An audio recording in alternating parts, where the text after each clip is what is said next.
আসসালামু আলাইকুম রহমতুল্লাহি ওবারাকাতু। বেহেশতের পথের ইউটিউব চ্যানেলের সুপ্রিয় দিনী ভাই বোনেরা, আমার চ্যানেলে আপনাদেরকে স্বাগতম। আজ আমরা এমন তিনটি রোগ সম্পর্কে জানব যে তিনটি রোগ জান্নাতে যাওয়ার পথ সহজ করে। সুবহানাল্লাহ। রোগও আল্লাহ তাআলার একটি বড় নিয়ামত হতে পারে। কি বিশ্বাস হচ্ছে না? তবে এইবার বিশ্বাস হবে ইনশাআল্লাহ। এমন তিনটি রোগ আছে যা মুমিন মুসলমানকে আক্রান্ত করলে তার জান্নাতে যাওয়ার পথ সুগম হবে, সহজ হবে। অর্থাৎ অর্থাৎ সে যে জান্নাতি তা বোঝা যাবে। আমরা বিভিন্ন রোগে আক্রান্ত হয়ে যাই। অনেক সময় সেই সকল রোগের কারণে আমাদের শারীরিক মানসিক শান্তি চলে যায়, রাতের পর রাত ঘুম হারাম হয়ে যায়। কিন্তু সুসংবাদ হলো মুমিন মুসলমানদের জন্য, কারণ মুমিন ব্যক্তির রোগ হলো তার গুনাহের কাফফারা। এই গুনাহ হতে পারে বেহেশতের পথে। সুপ্রিয় দর্শক শ্রোতা, আমাদের ক্ষমার উছিলা মহানবী সাল্লাল্লাহু আলাইহি ওয়াসাল্লাম ইরশাদ করেছেন, যে ব্যক্তি অসুস্থ অবস্থায় ধৈর্য ও সহিষ্ণুতার সঙ্গে একটি রাত অতিবাহিত করবে, আল্লাহ তাআলা তাকে সদ্যজাত শিশুর ন্যায় নিষ্পাপ করে দিবেন। আর তাই আমাদের উচিত রোগে আক্রান্ত হলে ধৈর্য না হারানো, বরং আল্লাহ তাআলার উপর বিশ্বাস রাখা। এবং আল্লাহ তাআলা ধৈর্যশীলদের উত্তম প্রতিদান দেন। এজন্য একজন মুমিনের উচিত কোনো বিপদে আপদে পড়লে তাদের ধৈর্য ধারণ করা এবং আল্লাহ তাআলার কাছে সাহায্য চাওয়া। রাসূলুল্লাহ সাল্লাল্লাহু আলাইহি ওয়াসাল্লাম আরও বলেছেন, দোজখী লোক দেখার যাদের ইচ্ছা আছে তাদের বলো, যার কোনোদিন রোগ হয়নি তাকে যেন দেখে নেয়। অর্থাৎ এর থেকেই বোঝা যায় যে রোগ আল্লাহ তাআলার একটি বিশাল, এবং এই হাদিস দ্বারা একজন বিশেষ ব্যক্তিকেও বোঝানো হয়েছে যে মায়ের পেট থেকে ভূমিষ্ঠ হওয়া থেকে শুরু করে মৃত্যুর আগ পর্যন্ত কোনো দিন একবারও রোগে অসুস্থ হয়নি। বিশেষ দ্রষ্টব্য সুস্থতাও আল্লাহ তাআলার একটি বিশেষ নিয়ামত। এখানে মুমিনের রোগ নিয়ে আলোচনা করা হয়েছে, তাই এই বিষয়ে রেফারেন্স উল্লেখ করা হয়েছে। কেউ আমাদের ভুল বুঝবেন না। মহান আল্লাহ তাআলা মানুষের জীবনের মধ্যে কিছু কিছু সময় রোগ শোক ইত্যাদি দিয়ে পরীক্ষা করেন এবং এর মাধ্যমে মানুষের গুনাহগুলোকে মাফ করে দেন, ক্ষমা করে দেন। মহানবী হযরত মুহাম্মদ সাল্লাল্লাহু আলাইহি ওয়াসাল্লাম তিনি বলেন, নিশ্চয়ই কোনো মুমিনের যে রোগ হয় তার বিনিময়ে আল্লাহ তাআলা তার পূর্বের গুনাহ মাফ করে দেন। সুবহানাল্লাহ। এবার আসুন জেনে নেই কোন তিনটি রোগ।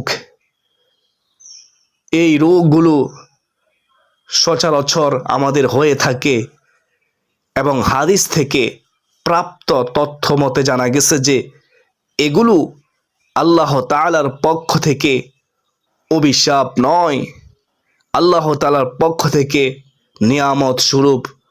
রোগগুলো হলো সর্দি জ্বর।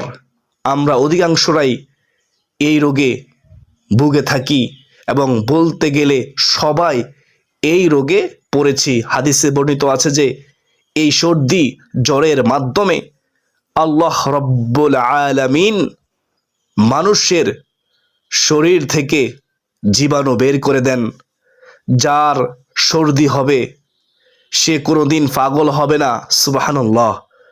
নম্বর 2, চুলকানি। অনেকে এই রোগকে ঘৃণাও করে থাকে। চুলকানি রোগে প্রায় দেশের অনেক মানুষই ভুগে থাকে। বিশেষজ্ঞরা বলেছেন ধুলাবালির কারণে, ধুলাবালির কারণে এই রোগ হয়ে থাকে। হাদিসে এসেছে, যার শরীর জুড়ে কম বেশি চুলকানি থাকবে সে কোনোদিন কুষ্ঠ রোগে আক্রান্ত হবে না এবং শ্বেত রোগও হবে না। আমরা চোখ উঠলে অনেক ভয় পেয়ে যাই, তবে এর কোনো ভয়ের কারণ নাই, কারণ চোখ উঠা একটি নিয়ামত। হাদিস অনুযায়ী যার চোখ উঠা রোগ হয় সে কোনোদিন অন্ধ হবে না। সুবহানাল্লাহ, সুবহানাল্লাহ বলুন কমেন্টে। এবং যারা ভিডিওতে এখনও লাইক দেননি একটি লাইক করে দিন। আমাদের চ্যানেলে নতুন হলে সাবস্ক্রাইব করে পাশে থাকুন। তাই আমাদের বিচলিত হওয়া বা ভয়ের কোনো কারণ নাই। এই রোগে যদি আমরা আক্রান্ত হই তবে নিশ্চিন্ত থাকতে হবে এবং ধৈর্য ধারণ করতে হবে, আল্লাহ তাআলার কাছে প্রার্থনা করতে হবে। রাসূলুল্লাহ সাল্লাল্লাহু আলাইহি ওয়াসাল্লাম বলেন, তোমাদের কেউ যখন কোনো রোগে আক্রান্ত হয় তোমরা সাথে সাথেই আল্লাহর সাহায্য প্রার্থনা করো, পাশাপাশি ভালো চিকিৎসা সেবা প্রদান করো। সুতরাং আমাদের রোগে শোকে আল্লাহর সাহায্য চাইব এবং ভালো চিকিৎসা সেবা গ্রহণ করব, কারণ চিকিৎসা সেবা গ্রহণ করাও সুন্নতের অংশ। মহানবী সাল্লাল্লাহু আলাইহি ওয়াসাল্লাম রোগ শোককে গালি দিতে নিষেধ করেছেন, কারণ আল্লাহ তাআলার নবী হযরত মুহাম্মদ সাল্লাল্লাহু আলাইহি ওয়াসাল্লাম বলেন, আল্লাহ তাআলার নবী হযরত আইয়ুব আলাইহিস সালাম 12 বছর কঠিন দুরারোগ্য ব্যাধিতে আক্রান্ত ছিলেন, কিন্তু তিনি কোনোদিন আল্লাহ তাআলাকে ভুলে যাননি। তিনি ছিলেন একটি সাম্রাজ্যের সম্রাট। তিনি যখন সুস্থ হয়ে গেলেন তারপরে একদিন তিনি তার মসনদে বসেছিলেন, তখন তার এক বয়োজ্যেষ্ঠ প্রজা জিজ্ঞাসা করে, হে আইয়ুব নবী, তোমার কি সেই রোগ আর কষ্টের কথা মনে আছে? মনে হয়? তখন আইয়ুব আলাইহিস সালাম বলেছিলেন, হ্যাঁ, তখনকার দিনগুলো এখনকার দিনের চেয়ে শ্রেষ্ঠ। এই কথা শুনে সবার অনেকেই বলেন, আইয়ুব, আপনি কি আমাদের সাথে মশকরা করতেছেন? আল্লাহ তাআলা আপনাকে কঠিন দুরারোগ্য থেকে মুক্তি দিয়ে কষ্টের জীবন থেকে প্রশান্তির জীবন দান করে আজ আবার পুনরায় রাজ্যের শাসনভার দিয়েছেন, আর আপনি বলতেছেন তখনকার জীবন শ্রেষ্ঠ ছিল। তখন আইয়ুব আলাইহিস সালাম বললেন, হ্যাঁ, তখনকার জীবন শ্রেষ্ঠ ছিল, কারণ তখন প্রতিবার আল্লাহ মহান রব তার কুদরতি মুখ দিয়ে জবান দিয়ে আমার কলবে জিজ্ঞাসা করত, হে আইয়ুব নবী, তুমি কেমন আছো? আল্লাহু আকবার।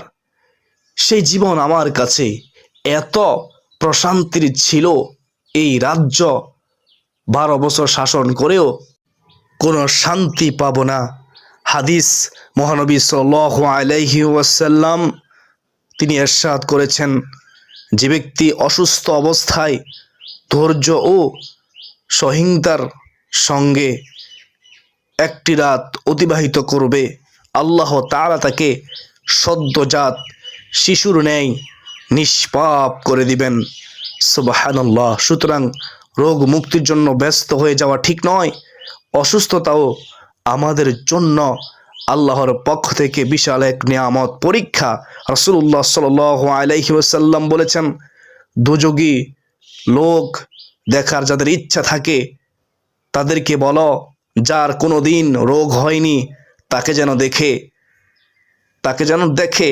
রাসূলুল্লাহ সাল্লাল্লাহু আলাইহি ওয়াসাল্লাম একবার তার জ্বরে আক্রান্ত এক অসুস্থ ব্যক্তিকে দেখতে গিয়ে বলেন, উম্মে সায়েব জ্বরে কাতরাতে থাকলে রাসূলুল্লাহ সাল্লাল্লাহু আলাইহি ওয়াসাল্লাম তাকে প্রশ্ন করেন তার সমস্যা সম্পর্কে। তখন তিনি উত্তর দিলেন, আমার প্রচণ্ড জ্বর হয়েছে, আল্লাহ একে অভিশপ্ত করুন। তখন নবীজি সাল্লাল্লাহু আলাইহি ওয়াসাল্লাম বলেন, জ্বরকে গালি দিও না, কেননা এটা আদম সন্তানের গুনাহসমূহ এমনভাবে দূর করে দেয় যেমনভাবে কামার লোহার জং লোহা হতে পরিষ্কার করে ফেলে। সহিহ মুসলিম শরীফের হাদিস। রাসূলুল্লাহ সাল্লাল্লাহু আলাইহি ওয়াসাল্লাম অসুস্থতা সম্পর্কে অপর বর্ণনায় বলেছেন, অসুস্থতা গুনাহকে এমনভাবে জড়িয়ে মুক্ত করে যেভাবে শীতে গাছের পাতা ঝরে যায়। মহানবী সাল্লাল্লাহু আলাইহি ওয়াসাল্লাম ইরশাদ করেছেন, নিশ্চয়ই মুমিনের এক রাত্রি জ্বর তার সকল গুনাহসমূহ দূর করে দেয়। সুবহানাল্লাহ। মুমিনের জন্য সকল প্রকার অসুস্থতা ও বিপদকে তার গুনাহ থেকে মুক্তির উপকরণ হিসেবে রাসূলুল্লাহ সাল্লাল্লাহু আলাইহি ওয়াসাল্লাম বর্ণনা করেছেন। এমনকি পায়ে যদি ছোট একটি কাঁটাও বেঁধে যায়, সুবহানাল্লাহ, যে ব্যক্তি রোগে পতিত হয় না তার ঈমান পবিত্রতা নিয়ে সন্দেহ তৈরি হয়। মহানবী সাল্লাল্লাহু আলাইহি ওয়াসাল্লাম তিনি বলেন, ওই মুমিনের প্রতি আমি আশ্চর্য হই যে রোগের কারণে অধৈর্য হয়। যদি সে জানতো যে রোগের মধ্যে কত উপকার আছে তাহলে সে আল্লাহর সঙ্গে মিলিত না হওয়া পর্যন্ত রোগাক্রান্ত থাকাই পছন্দ করত। আল্লাহর কোনো বান্দা যখন অসুস্থ হয় বা সফরে থাকে তখন তার আমলনামায় সেই পরিমাণ নেকি লেখা হয় যা সে সুস্থ বা মুকিম অবস্থায় পেয়েছিল। সুবহানাল্লাহ। আবু দাউদ শরীফের হাদিস 3070 নম্বর হাদিস। মহান আল্লাহ তাআলা আমাদের সকলকে অসুস্থ অবস্থায় ধৈর্য ধারণ করার তৌফিক দান করুন। অসুস্থ অবস্থায় ধৈর্য ধারণ করে মহান রব আল্লাহর কাছে সাহায্য চাওয়ার, উত্তম চিকিৎসা নেওয়ার, কোরআনী চিকিৎসা নেওয়ার তৌফিক দান করুন। সকলে বলি আল্লাহুম্মা আমিন। বেহেশতের পথের ইউটিউব চ্যানেলের সুপ্রদিনী ভাই বোনেরা, যারা আমার আলোচনা শুনেন, আমাকে ভালোবাসেন, তাদের জন্য একটি সুসংবাদ। সেটা হচ্ছে রাসূলুল্লাহ সাল্লাল্লাহু আলাইহি ওয়াসাল্লামের জবান মুবারকের ঘোষণা। হযরত আবু হুরায়রা রাদিয়াল্লাহু তাআলা আনহু থেকে বর্ণিত, তিনি বর্ণনা করেন, আমি রাসূলুল্লাহ সাল্লাল্লাহু আলাইহি ওয়াসাল্লামকে বলতে শুনেছি, রাসূলুল্লাহ সাল্লাল্লাহু আলাইহি ওয়াসাল্লাম বলেছেন, কালোজিরা শাম ব্যতীত সকল রোগের মহা ঔষধ। এখানে শাম বলতে মৃত্যুকে বোঝানো হয়েছে, অর্থাৎ মৃত্যু ছাড়া সকল রোগের মহা ঔষধ হচ্ছে, শ্রেষ্ঠ ওষুধ হচ্ছে কালোজিরা। কালোজিরা খেলে সুন্নত আদায় হবে। কালোজিরা খেলে বিভিন্ন কঠিন মারাত্মক রোগ থেকে আল্লাহ হেফাজত করবেন। রোগ হলে আমরা কালোজিরা খাবো। সব সময় সকাল সন্ধ্যা আমরা 1 চিমটি পরিমাণ কালোজিরা খাবো, সূরা ফাতিহা পড়ে ফু দিয়ে বিসমিল্লাহ বলে ইনশাআল্লাহ। তাহলে হঠাৎ কঠিন রোগ থেকে আল্লাহ হেফাজত করবেন। রোগ হবে, আপনাকে আল্লাহ পরীক্ষা করবেন, কিন্তু এই যে আপনি সূরা ফাতিহা পড়ে কালোজিরার মধ্যে ফু দিয়ে কালোজিরা সকাল সন্ধ্যা খেয়েছেন, এই সূরা ফাতিহার বরকতে, কালোজিরার বরকতে, নবীজির সুন্নতের উসিলায়, রহমাতুল লিল আলামিন নবীজির উসিলায় আপনি তাড়াতাড়ি সুস্থতার জীবন লাভ করবেন ইনশাআল্লাহ। তো অসুস্থ হলে ধৈর্য ধারণ করবেন, কালোজিরা খান, সূরা ফাতিহার আমল করে সকাল সন্ধ্যা 1 চিমটি করে সুন্নত আদায় হবে। দুনিয়া আখিরাতে আমরা কল্যাণ পাবো, আল্লাহ খুশি হবে, আল্লাহ রাসূল সাল্লাল্লাহু আলাইহি ওয়াসাল্লামও খুশি হবে। তো আশা করি সকলে বুঝতে পেরেছেন। আল্লাহ তাআলা আমাকে, আপনাকে, আমাদের সবাইকে বুঝার তৌফিক দান করুন। আল্লাহ তাআলা আমাকে, আপনাকে 5 ওয়াক্ত নামাজ সুস্থ শরীরে আদায় করার তৌফিক দান করুন। হারাম থেকে বেঁচে থাকার তৌফিক দান করুন। হালাল রিজিক অন্বেষণ করার তৌফিক দান করুন। হারামের পরিবর্তে আল্লাহ আমাদের যেন হালাল রিজিকে বরকত দেয়, হালাল রিজিক দান করে। আল্লাহ তাআলা ছাড়া আমরা যেন কারো মুখাপেক্ষী না হই। আল্লাহ তাআলা সেই অনুগ্রহ দ্বারা আল্লাহ যেন আমাদেরকে সচ্ছলতা দান করে, রিজিকে বরকত দান করে। সকলে বলি আল্লাহুম্মা আমিন। যদি 40 জন আমিন বলে, আমিন কমেন্টে লিখে, তাহলে এই 40 জনের মধ্যে কারো না কারো আমিন আল্লাহ কবুল করবেন। ওই বান্দার উসিলা করে আমাদের সকলের দোয়া কবুল করবেন, আমাদেরকে সুস্থতার জীবন দান করবেন ইনশাআল্লাহ। তো আমরা আমিন বলবো, আমিন কমেন্টে লিখবো, আর আজকের গুরুত্বপূর্ণ আলোচনাটি শেয়ার করে দিব ইনশাআল্লাহ। অসংখ্য মানুষ জানবে, শিখবে। যদি আমাদের কারণে কেউ উপকৃত হয় আমরা সওয়াব পাবো, যদি আমাদের কারণে কেউ আমল শিখে তাহলে আমরা সওয়াব পাবো, মৃত্যুর পরেও কবরে সওয়াব যাবে ইনশাআল্লাহ। তো আমরা শেয়ার করে দেব। তো যারা ভিডিওটি শেষ পর্যন্ত দেখেছেন সকলে আল্লাহ তাআলার শুকরিয়া আদায় করুন, সকলে কমেন্টে লিখুন আলহামদুলিল্লাহ, এবং ভিডিওতে একটি লাইক করে দিন। আপনার কোনো প্রশ্ন থাকলে প্রশ্ন করতে পারেন কমেন্টে, আমি প্রশ্নের জবাব দেওয়ার চেষ্টা করব ইনশাআল্লাহ। আজকে এ পর্যন্তই, সকলে সুস্বাস্থ্য